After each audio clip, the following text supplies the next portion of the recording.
Hi, I'm Carrie Cole.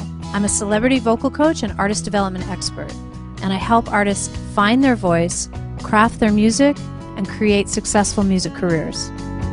I've worked with Donald Fagen from Steely Dan, Courtney Love from Hole. I've worked with the band Journey. I'm going to teach you how to be a better singer and performer. Okay, so I'm going to give you a tip or two about how to correct nasality in the voice. We've all heard those singers who have that nasal sound. There are singers that are known for that. You know, Edith Piaf, from way back in the day, very famous French singer. There are singers that have more nasal voices. Some people want to correct this, some people don't. In my training, I always correct it because I'm not a big fan of honky sounds.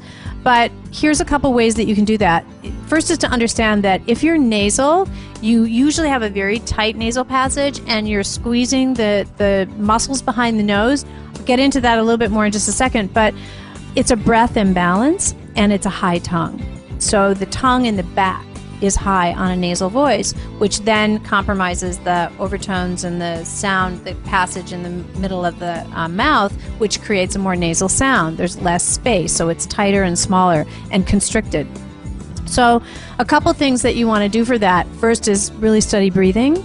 Most people that are nasal are holding their breath, so I'm just going to imitate that sound for a minute. And so if you're nasal, you're not using the breath. So you really want to train your breath and get better control of your breath. The other thing I just mentioned was having a high tongue. So having a high tongue means when you're singing, the back of the tongue is going high. So this is a harder thing to control, but the first thing that I have people do is I have them hold their jaw down, tip of the tongue touching the lower lip. And then I want you to say ga. So you're going to say ga, ga. And notice how on the G, the back of the tongue goes really high, and on the ah, it drops. Now, on those of you that have more nasal voices, the ah won't drop very much.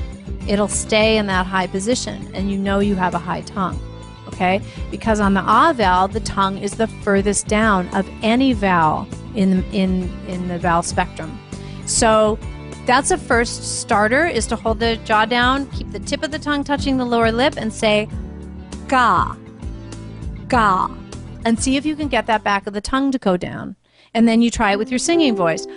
Ga, ga. And just keep practicing that. Keep practicing that tongue dropping. You can also do it without vocalizing. You can just do it with your breath. That's another way. Same position. Take a breath in. Do you see the back of the tongue going down as you take that breath in? And you can add a little bit of a yawn to help that tongue drop. But I call it it's a soft palate flex and a tongue drop, because when the tongue drops, the palate lifts, and that creates that openness in the back of the mouth that ultimately you will prevent nasality when you have that. In general, instead of singing ah for nasal voices, instead of singing ah, sing ah.